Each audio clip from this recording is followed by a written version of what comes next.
জীবনের অর্থ কি?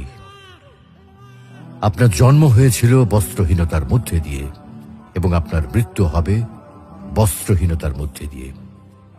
আপনি পৃথিবীতে এসেছিলেন অত্যন্ত দুর্বল হয়ে।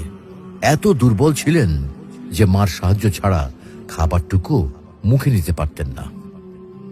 আপনি যখন এই পৃথিবী ছেড়ে চলে যাবেন তখনও আপনি অত্যন্ত দুর্বল ও অসহায় থাকবেন।